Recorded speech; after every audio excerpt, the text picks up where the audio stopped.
Bristol Community College, or the City of Fall River.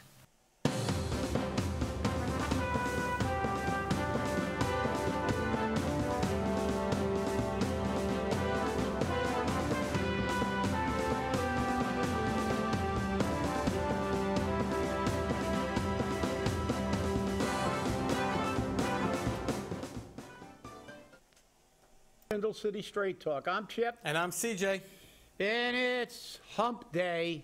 It's Wednesday. That's it. It's the middle of the week, and, you know, things never change in the Riv. No, they don't. They don't change in the Riv. We're going to lead with some photos. Yes, we are. Yep. As many people have heard, we're seeming to have problems in housing authority properties with uncleanliness and maintenance issues. And these are from Baressi Apartments. So I'll show all you people these lovely photographs. These are what some of these. These are the stairs. Don't you just, nice. Yeah, I could have a picnic there. You know, yeah, it's like that. There's a close-up shot of it. Nice. How's that? Looked like somebody barfed on the wall. Yep. Yeah. And you know, it doesn't get any better. And what's happening is there's also blood in the elevator, syringes being found on the floors, and unsecure, unlockable doors that lead from the outside to the inside. Nice security, don't you think? Well, didn't the new is he an interim director? He's the interim director. New interim director say there's no maintenance problems in any of the properties. Right. As a matter of fact, he said that the chairman or the president of the Joint Tenant Council visited all the properties and did not find any problems. Well, so what were they doing? Walking around like this? Yeah. Well, look.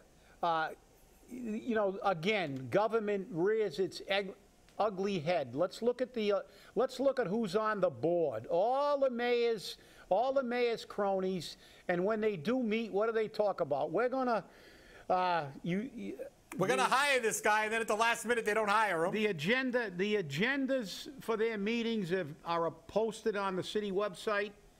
You said, I believe. Yes.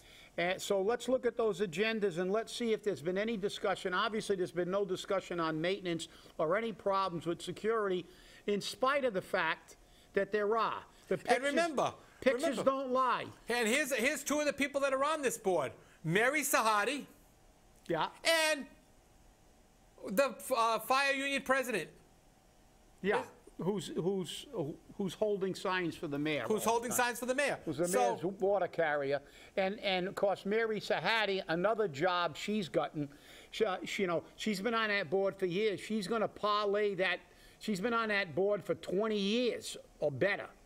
So she's going to parlay that into full time and try to get that for, you know, so she can get a nice fat retirement. That's the reason she took the job. That's right. So we know that. And she's always complaining about the liabilities of, you know, the retirees. She's going to be the biggest her and Kathy are going to be the two biggest liabilities the city's ever faced, because they're going to both work 5 or 6 years full time and then get a nice big pension rather than get a little tiny, you know, barely pin money pension because they worked part-time on a board or they were a city councilor, which is fundamentally a part-time job.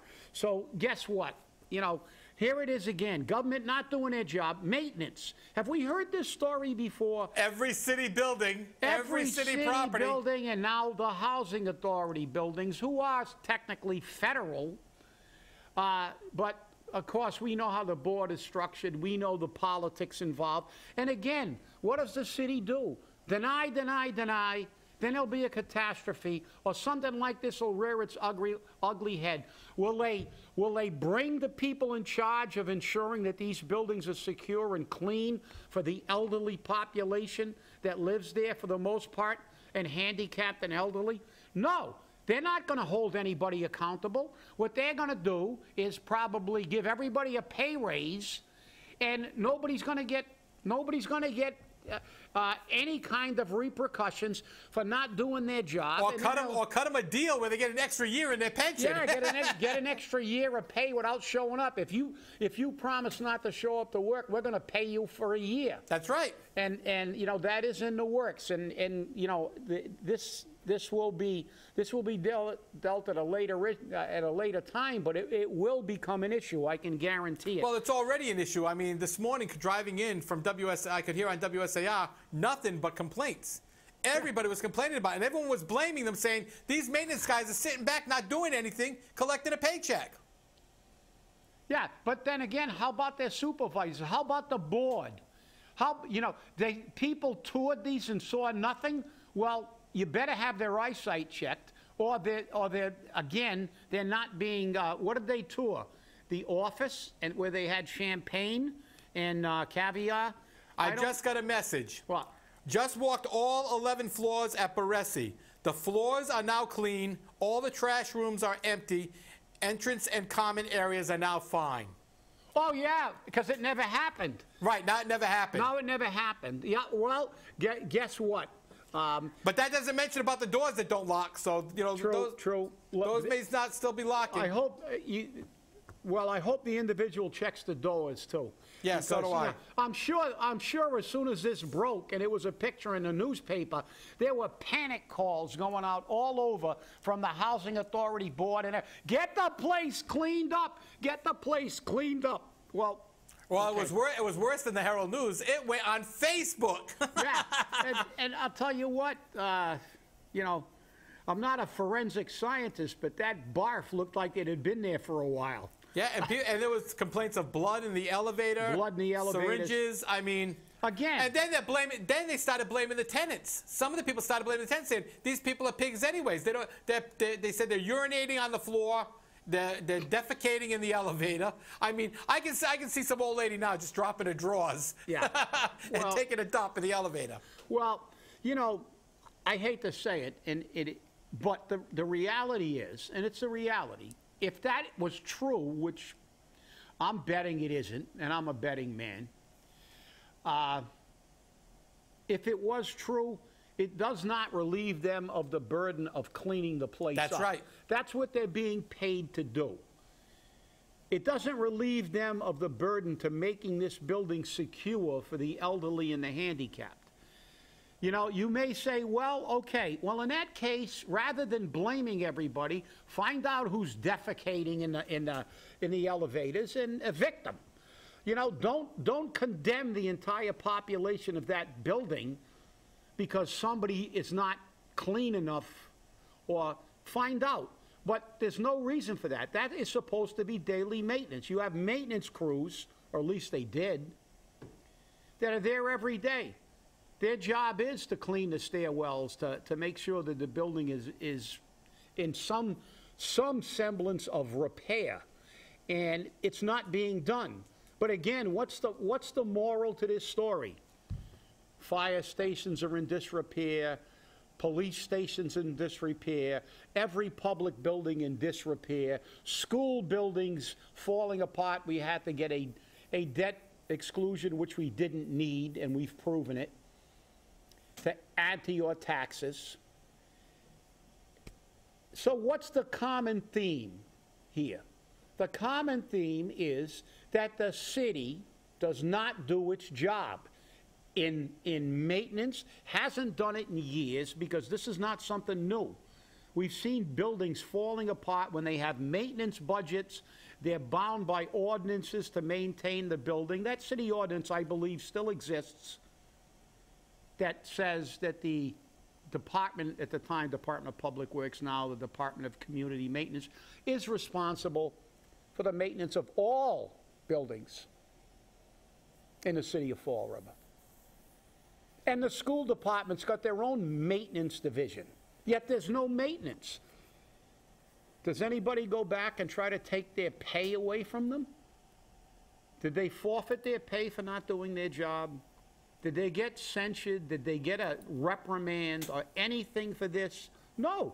What they did was tell the taxpayers to pay more money. Well, we got to build a new building. Well, we'll have to hire more maintenance staff. Well, we'll have to do this. We'll have to do that. All they ever do is figure out ways to tax you on all levels. And in this city, it's, you know, it's just reprehensible that this is being done in buildings where there are elderly and infirmed. You know, these people, these people obviously they don't have the ability to really defend themselves or anything against the hordes that are around, needles, everything else. And of course, there'll be total deniability now. Oh, that didn't happen. Those pictures, well, I don't know if somebody should have taken a barf sample and so we could send it to a lab, you know, and prove it was really barf. Because now, as usual, it hits the newspaper and they're scurrying about to cover their tracks.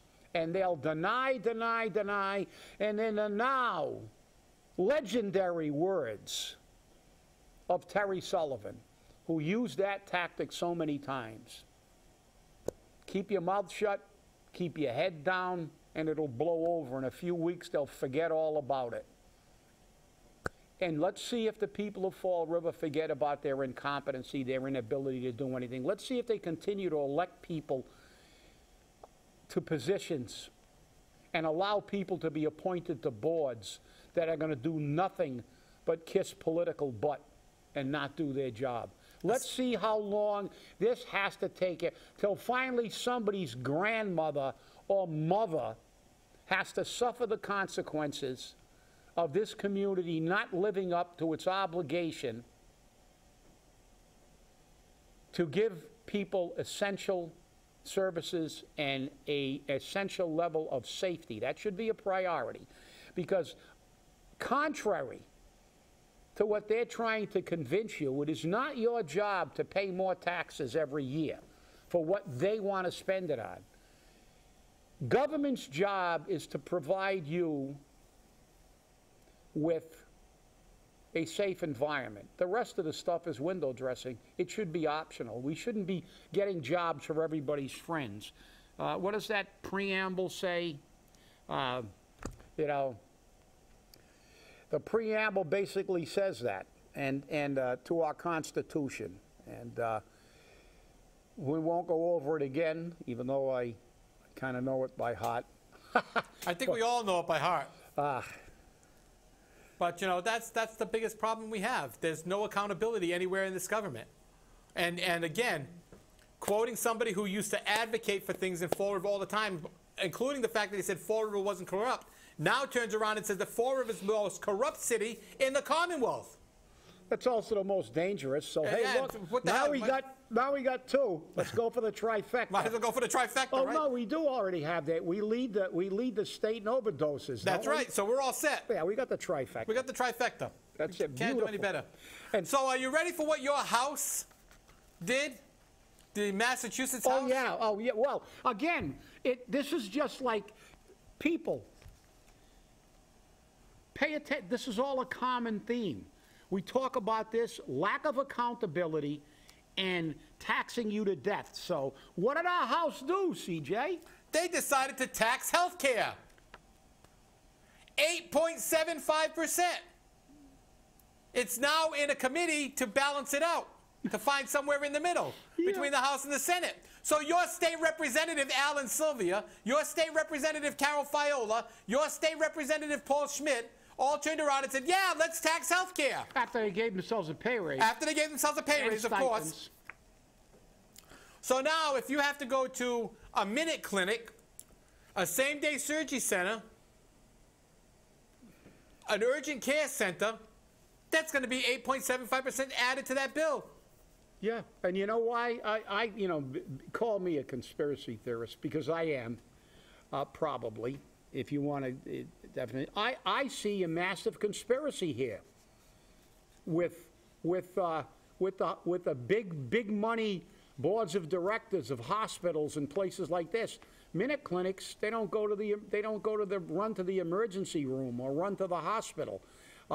It's actually, these kind of clinics help reduce health care costs. But if you tax them, they're going to end up being just as expensive as running to an emergency But the room. thing is that South Coast actually has these urgent care clinics popping up all over the place. They got one in Seacock. They just opened one in Fall River at the South Coast Plaza. So they're popping up all over the place. Yeah. So they're going to get hit with this 8.75% too. But look at it, CJ. It's irrelevant to them. It's like maybe CVS and Walmart because they're not associated.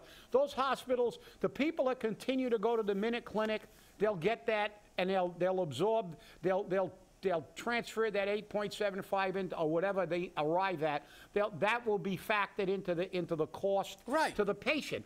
But the other people who go, hey, to hell with this, I'm not going to go there and pay this, or they're sophisticated enough to know that these things used to keep down health care costs, but they don't, and they run to a hospital. They get it on both ends because if they're owned by the hospital, it's going to the same pot. That's right. But here's the thing. The tax is part of a bill approved by the Massachusetts House that would assess hospitals, insurers, and urgent care clinics in various amounts to provide grants to struggling community hospitals. The proposal is now being discussed in conference committee with members of the Senate. And who will determine the struggling hospitals? The politicians? Isn't Charlton Isn't Charlton? They're a struggling hospital. They're a struggling hospital.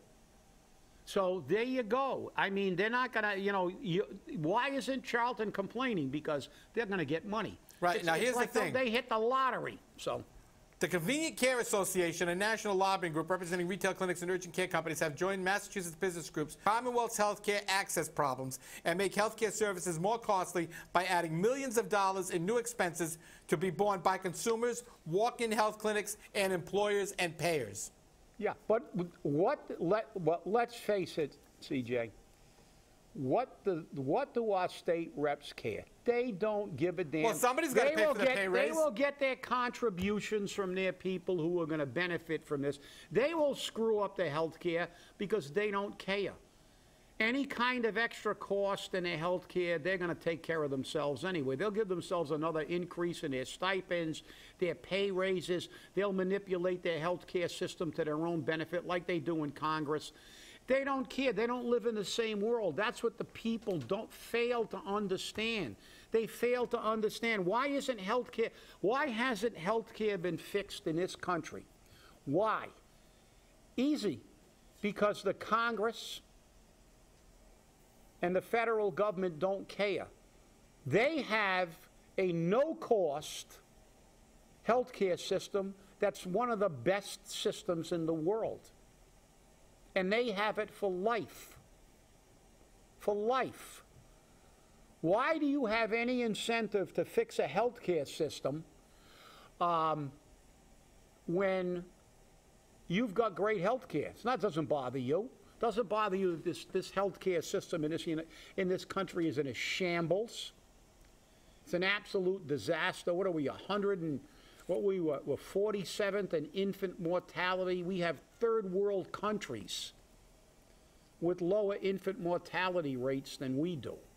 We have one of the, and if you look at cost versus effectiveness ratio, we probably have the worst health care system in the world. Because we spend more on health care than any other country on the planet per capita.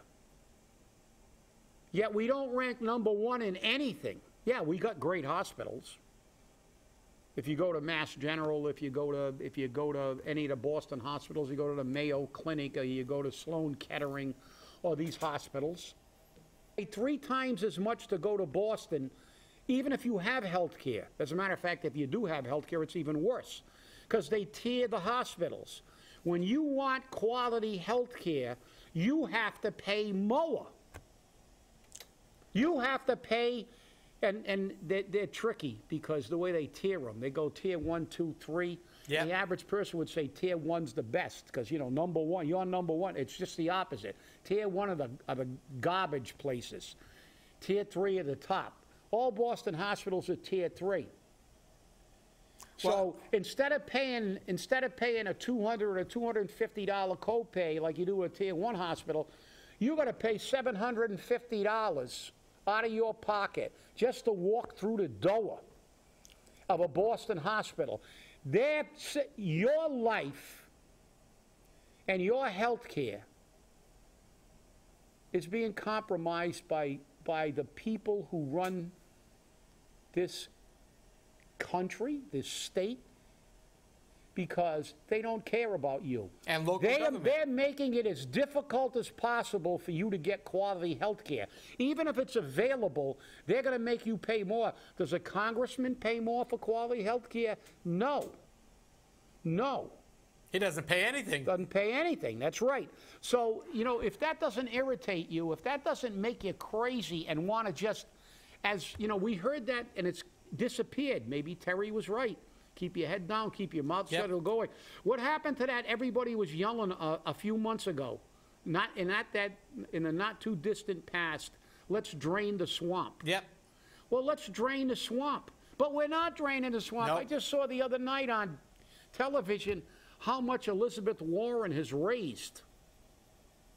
And it's like millions and millions. And this is why we need term limits. Yeah, but we'll never get them because you know what'll happen. But, you know, this is the thing. It drives you crazy. Well, our sources... Tax, remember, for anybody who is voting in a contested state representative or senatorial that's watching, consider draining the swamp. Yep. Our sources are now telling us that Carl's locksmith is now over at Baressi Apartments. Oh, please take a picture. Text them back. Tell them, please take a picture. Take a picture and send it to us. Take a picture, please. They're checking all the outside doors and locks now. Oh, yeah. But, of course, that was absolutely, as the interim director said, that's, no. There's no problem. I've checked everything. There's no problem. Yep. But it was problematic enough to get the entire maintenance staff in on overtime and get Carl's locksmith over there. But, you know, whoever, you know, it's all fiction. You know, it's massive propaganda by the people who live in that building just to make them look bad. That's it. That's it. So now they want to form a screening committee for an economic development applicant. Yeah, economic development. And the mayor said, well, Kathy Evavera said, I know you share with Mayor Jaisal Correa and the administration that we want it to be a transparent process. That's a joke. About transparency as a clouded sheep. Yeah. We want it to be a selection process that everybody feels good about and that maintains a high level of credibility. Credibility. I'm sorry, I have to laugh. You have to. Even using it's an oxymoron to use the word credibility with an economic development. But here's where this comes from now. Are you ready? The administration's suggestion to the committee is 2 members from the Redevelopment Authority appointed by the mayor. Yeah. 1 member each from the Industrial Park Association and the Bristol County Chamber of Commerce, who tout the mayor's plans tremendously, and a member of the city council, which will probably be Steve Long. Yeah, and the mayor, by the way, CDA Director Michael Dale will send out, but be in an advisory capacity only. Heaven forbid they give somebody who actually disagreed at some point in time with anything an actual vote. So again, look, kangaroo court, and what are we going to end up with?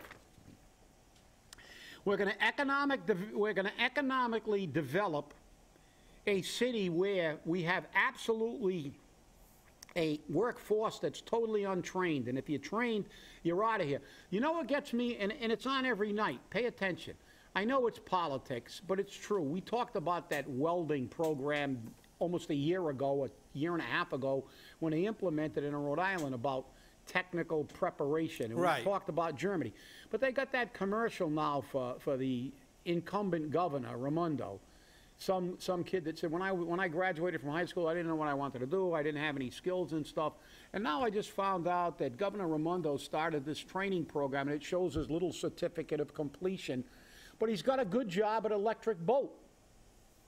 So how many times and how many years have we been talking about partnerships between business and schools and apprenticeship programs and things like this, and training program, real training? I don't mean that. We've had these training consortiums for years in Florida. They train you to do nothing.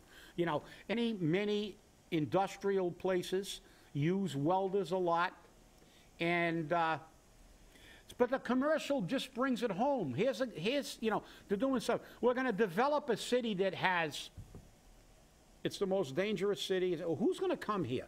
Who's going to come to a city? They have a virtually untrained workforce. Look, we brought one of the biggest employers on the planet Earth here. Amazon. And how many people from Fall River are working there?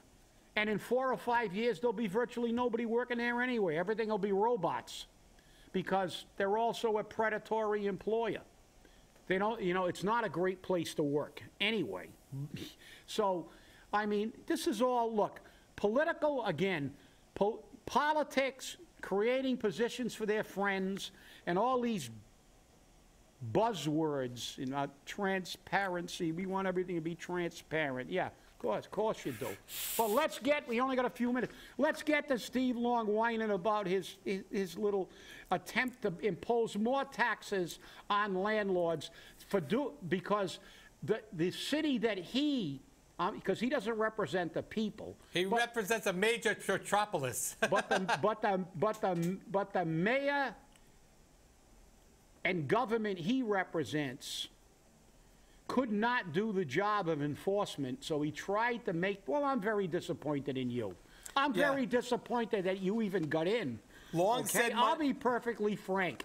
I am very disappointed that you got elected. How you got elected, well, I do know how you got elected, because you got elected with all your extended family and all the political hacks, and now that's what you'll try to get that minimum vote again, and that's one of the problems with the city council, that you don't need a high vote count to get in.